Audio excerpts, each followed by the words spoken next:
Teddy Feinberg, Brook Stockburger, Teddy and Brook show here from Cruces High. It's like a Boston Garden. I love it. Great atmosphere. Here from boys basketball practice. Let's get the ball rolling there. Some good quality Albuquerque teams coming down here this weekend. LaCueva and Valley. They're playing Cruces High, and they're playing Mayfield. Brook, Valley plays here at Cruces High Friday night, and then LaCueva comes here Saturday, and then you flip-flop it with Mayfield. Brook, what do you think? Yeah, get out. Chance to see some of the good Albuquerque schools coming down here. Really good chance for Cruces to get back on the ball. You know, they had a tough loss against Hope Christian. First loss since November, I do believe. So, but they're still 7-3, number one in the state. Two good Albuquerque schools coming down, but they have them here in their home court, so that'll be fun. Good litmus test. You know, I think everyone knows Cruces High is a state title contender. Mayfield's they're not bad. And Oñate, actually, they go up to Albuquerque High, which is the number 2 ranked team in the state. Cruces High's ranked number 1. So it's a good litmus test. You get them. I don't believe this stuff that you get better by beating bad teams. You get better beating good teams, overcoming obstacles. That's how you gain confidence. Well, that's what prepares you for the postseason, too, where you don't have a bad team every night. You have a good team coming in here. You know, Valley ranked number 10 in the state, Cruces number 1, so it'll be a good showdown. I agree. Aggie Hoops, got to mention them. They opened WAC play, and you know, they lost Christian Kabongo. There's been some news, obviously, about Aggie basketball. Yeah, Kabongo goes. We hate to see him go in the middle of the season, but we don't know the whole dynamic behind. We saw some things. We saw he wasn't on the benches that past weekend.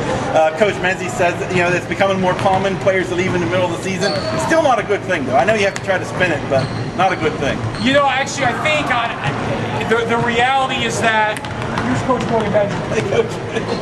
I just want to say thank you guys for coming to Cruces High School to film this show. I don't miss it on a Thursday.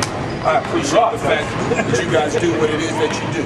Okay? How do you like us chubby guys telling you guys what you're doing? Nothing wrong with chubby guys. Cruces High boys basketball. Former Aggie. Anyway, Kabongo, I think on a case-by-case basis, it's not a bad thing he left. He was a Terminator with the ball. I don't think he was good for team chemistry. I think it's better for the Aggies to play with a shortened rotation because that helps team morale. You play with 8 or 9 guys. Everyone knows they're getting time. The Aggies have had disciplinary issues over the years. They've had players, Jamar Young, Troy Gillenwater, Kabongo. These guys aren't leaving to beat first-round NBA draft picks, so that is the one issue.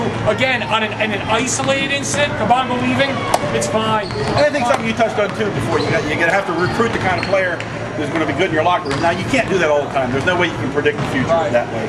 But we have seen that kind of, and the turnover and the turmoil, you know, gets you riled up. You can't be going through this in the middle of the season. But maybe it is an addition through subtraction. And I'll tell you what, freshman Daniel Mullins looks good. Yeah, he had a good game. A good game out in California.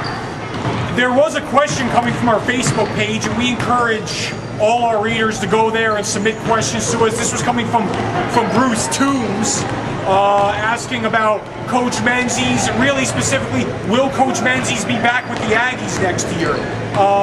Brook, do you have any insight on this? I think he will, unless they completely fall off the face of the earth. He will. Yeah, he will. You know, they haven't quite gotten over the hump where they want to be, but there's still a lot of season to play, the whole conference season to play.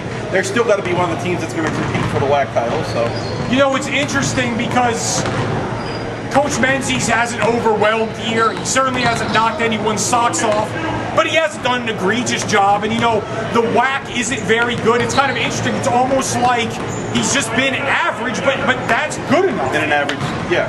You know, and the Aggies, assuming they compete as a top 3, top 4 team, they challenge for a conference championship, that'll get them an NCAA berth. I mean, again, has there been some shortcomings? Yeah, but at NMSU, an NCAA berth is gold. So that's how it'll go down. Folks, thanks for checking us out as always. Again, Facebook, Twitter, our website, lcsun-news.com. Have a great day.